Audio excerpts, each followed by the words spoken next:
कृष्णाय वासुदेवाय हरये परमात्मने प्रणतक्लेशनाशाय गोविन्दाय नमो नमः। नमस्ते शारदे देवी काश्मीरपुरवासिनी त्वमहं प्रार्थये नित्यं विद्याबुद्धिश्च देहि मे विद्याबुद्धिश्च देहि मे। सभी को नमो नमः। यह परम पुनीत पावन इस वर्ष दीपावली का पर्व शीघ्र ही सन्निकट है।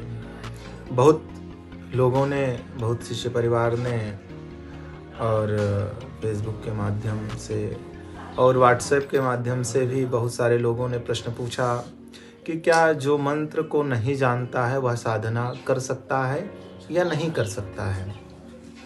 साधना को लेकर के लोगों के मन में तरह तरह के अंधविश्वास, तरह तरह की भ्रांतियाँ निरंतर फैली हुई हैं, क्योंकि तंत्र की साधना, मंत्र की साधना एक गोपनीय विषय रहा। प्रारंभ से ही सनातन धर्म में स्पष्ट कहा गया, अभक्ताय न दातव्यम गोपनीयम प्रयत्नेन गोपनीयम। तो साधना एक गोपनीय विषय है, लेकिन उसकी गोपनीयता से हट करके भी कुछ है जो आप लोग जान सकते हैं, जो आप लोग समझ सकते हैं, क्योंकि सारी चीज़ें जो हैं वो गोपनीय हैं। उसको कहीं पे प्रकट नहीं किया जा सकता है, वो केवल शिष्यत्व भाव में ही प्रदान किया जाता है। तो आज हम आप लोगों को बताएंगे कि साधनाएं कैसी होती हैं और कितनी प्रकार की हैं। तो साधनाओं में कई सारी कैटेगरीज हैं, कई सारी प्रकृति हैं साधनाओं की। जिसे अगर आप प्रकृति की बात करेंगे तो सात्विक, राजस और तामस, ये 3 प्रकृतियां हैं साधना की। सारे लोग सात्विक प्रकृति में भी कर सकते हैं, राजस प्रकृति में भी कर सकते हैं और तामस प्रकृति में भी कर सकते हैं साधना। सात्विक साधना करने के लिए आपका जीवन पूर्णतः सात्विक होना चाहिए, धर्ममय होना चाहिए, ज्ञानमय होना चाहिए। और वहीं राजसी साधना के लिए भी अलग नियम है, सुख सुविधाओं और वैभव संपन्नता होनी चाहिए, क्योंकि वैभव से ही सात्विक साधन, राजस साधनाएं की जा सकती हैं। और तामस साधनाओं में आप कितना गिर सकते हैं, क्योंकि तामस साधनाएं व्यक्ति को मोक्ष नहीं प्रदान करती हैं, इसलिए जो सात्विक व्यक्ति हैं वो तामस साधनाएं नहीं करते हैं। तो वो आपकी प्रकृति कैसी है, आपकी कैटेगरी कैसी है, आप किस विचारधारा से संबंध रखते हैं, तो सर्वप्रथम उस विचारधारा में ही साधनाएं करें, तभी वो साधनाएं सफल होती हैं। अब ये हो गई साधना की प्रकृति। अब कितनी प्रकार की साधनाएं होती हैं, क्या जो मंत्र को जानते हैं वही साधना कर सकते हैं? तो आपको बता दें, साधनाओं को 3 विभागों में किया जाता है। पहली साधना है मंत्र की साधना।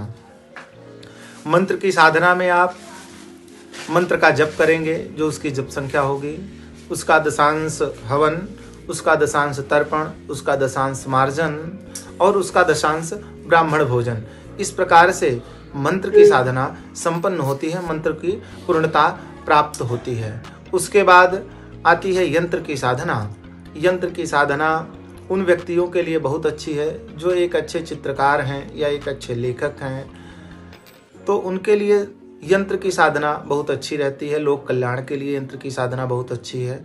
यंत्र साधना के द्वारा आप समस्त सांसारिक कार्यक्रमों को संपादित कर सकते हैं, समस्त बाधाओं के नाश के लिए भी यंत्र बना सकते हैं।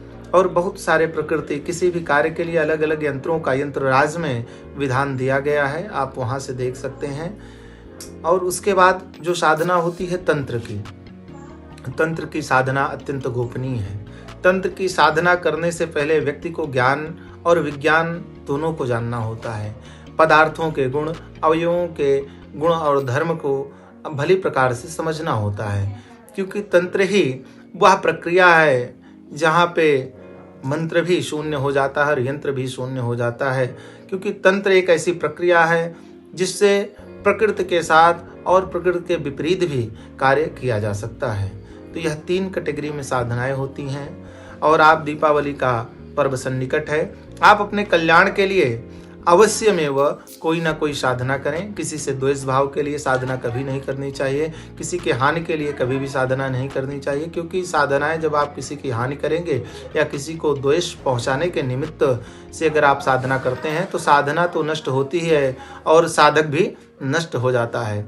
और साधना की पूर्णता कहाँ पर होती है, तो इसके लिए कहा गया साधक, साध्य और साधना, तीनों का एक में लय हो जाना ही साधना की सफलता है।